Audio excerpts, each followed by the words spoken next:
Yoda, let's talk about the most unhinged flex in history. The ultimate boss move from a dude who had the world's most powerful army and decided to pick a fight he could never win. This is the story of Gaius Julius Caesar Augustus Germanicus, but you know him as Caligula, the Roman emperor who, in the year 40 AD, looked at the endless, churning Mediterranean Sea, the domain of the god Neptune himself, and said, "Nah, I'm not having it." He declared war.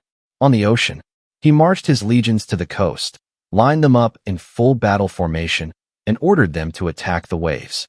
His soldiers, the toughest killers on the planet, were commanded to stab the water, whip the surf, and take prisoners from the sea.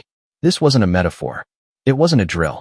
This was a real, documented order from the most powerful man alive. And today, we're going to figure out why. Was he just clinically insane? Or was this the ballsiest, most genius piece of political theater ever staged? Strap in. This is history's greatest tantrum. Before we get into the madness, do us a solid. Smash that subscribe button and hit the bell.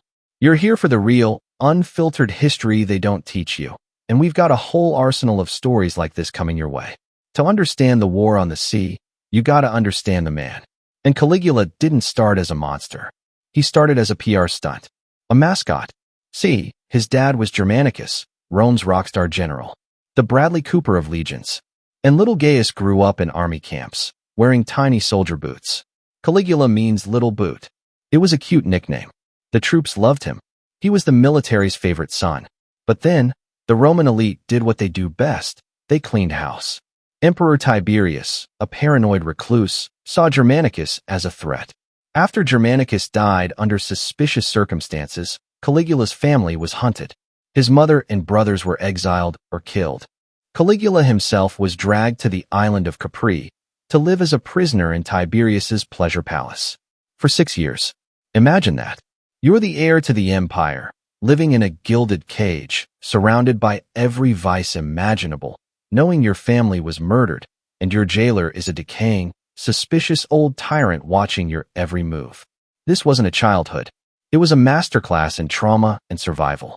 When Tiberius finally croaked in 37 AD, Rome was desperate for a hero. They saw Caligula, the son of Germanicus, the cute kid from the camps, as their savior. The Senate practically handed him the keys to the city. For the first 8 months, he was perfect. He granted amnesties, threw epic games, gave bonuses to the troops. The people adored him. He was the people's prince. Then he got sick, a near-fatal illness. And when he recovered, the guy who came back from that fever was different. The historian Suetonius claims the illness turned his brain. Maybe it was brain damage. Maybe it was the trauma finally cracking through. Or maybe he just realized no one could stop him. He quickly moved to consolidate absolute power, executing rivals and former allies, including the head of the Praetorian Guard who helped make him emperor. The message was clear. The golden boy was gone. The God King had arrived. He started demanding to be worshipped as a living deity. He built a bridge between his palace and the temple of Jupiter, literally placing himself on the same level as the king of the gods. The stage was set. The ego had reached astronomical levels. All he needed was a foe worthy of a god's wrath. And he looked west, to the unruly waves of the English Channel. His next move wasn't just conquest. It was a performance. And the ocean was about to become his co-star. In 40 AD, Caligula announced his grand ambition: invade Britannia, the mysterious, untamed island. Caesar had tried and dipped out. It was the ultimate flex for a Roman emperor.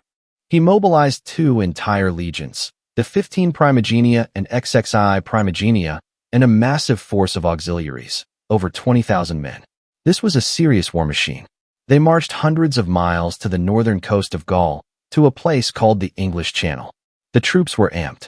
This was their chance for glory, plunder, and citizenship. They set up camp. They built a massive lighthouse. And then nothing. Caligula didn't order an invasion fleet. Instead, he had them do drills. Endless, perfect, pointless drills on the beach. For weeks. The confusion among the grizzled centurions must have been palpable. "Sir, the enemy is over there. The boats are here. What's the play?" Then, the order came. But it wasn't to board ships. It was to form a battle line, facing the water. The command was issued. The sea itself was the enemy. Neptune had defied the emperor. The ocean's waves were insolent, and they were to be punished. What followed was the most baffling military engagement in history. Legionaries, in full armor, were commanded to charge into the surf. They stabbed their gladii into the water. They whipped the waves with their straps. They hurled their javelins into the deep. They were ordered to gather seashells as the spoils of the ocean.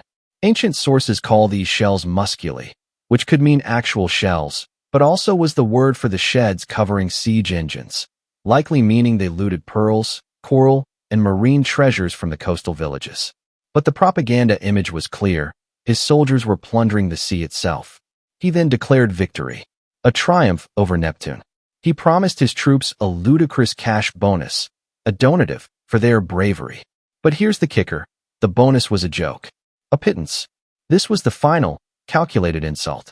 The entire exercise, mobilizing a massive army, marching them to the edge of the world, and having them fight the tides, was a giant, middle-finger power play. But not against the sea. Against his own army. He was showing them, and the world, one thing: your discipline, your loyalty, your very reason for existing, is meaningless before my will. I can make you do anything, no matter how absurd, and you will do it. I am not your commander.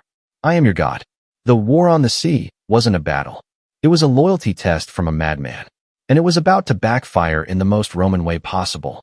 So, was he just bugging out? Maybe.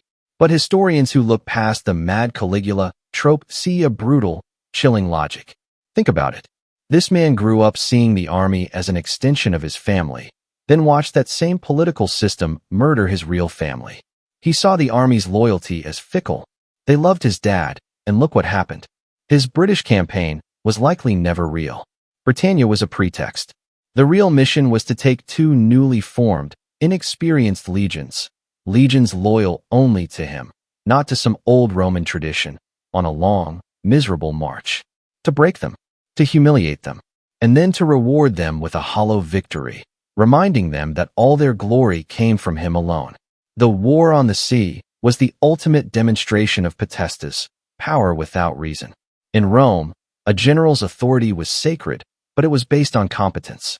Caligula was asserting a new kind of authority, divine whim.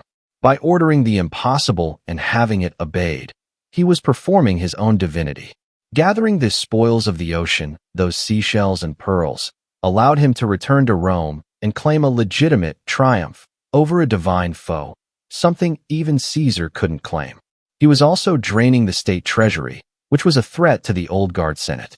By spending astronomical sums on this farce, he was showing the elites he controlled all the money and all the violence. He was trolling the entire system. The sea stunt was a message to every power center in Rome. Your rules, your gods, your logic mean nothing. My will is the only law, and it is absurd and unstoppable. But in ancient Rome, there was one final check on an emperor's power, no matter how crazy he was. It wasn't the Senate.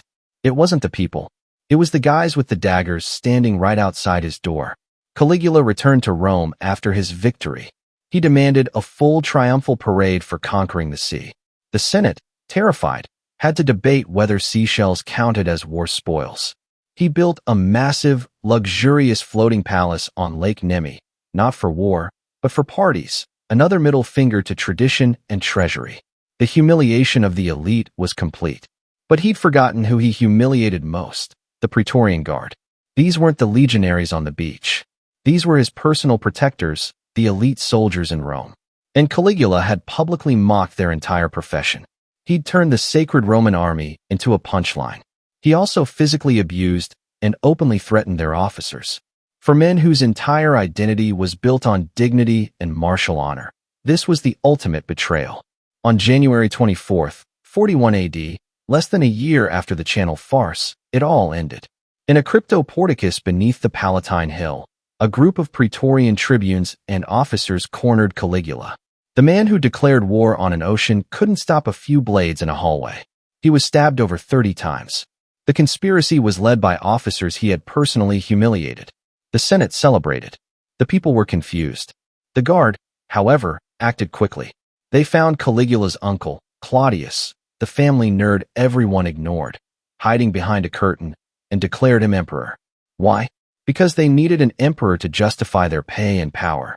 The system, however absurd, had to go on. Caligula's war on the sea was the peak of his toxic performance art. He proved he could make the world play along with his insanity. But he broke the core contract of Roman rule: respect the military's dignity. He confused absolute power with invincibility. In the end, the ocean didn't care about his declarations. And the men with swords, whom he had made to feel foolish, cared just enough to end the show for good. So was he insane? Probably. But his madness was a weapon, until it became his Achilles heel. He showed that the most dangerous thing in the world isn't a tyrant's army. It's a tyrant who no longer fears the absurd. He declared war on reality itself. And reality, in the form of a few very angry, very real men in a dark corridor, won. If this deep dive into ancient chaos hit different, you know what to do. Smash that like button. It helps the algorithm send this to other history addicts. Comment below with the most unhinged historical power move you can think of. And subscribe for more. Because we're just getting started. We've got stories of pirate queens, stolen nukes, and revenge plots that make Game of Thrones look tame. I'll see you in the next one. Peace.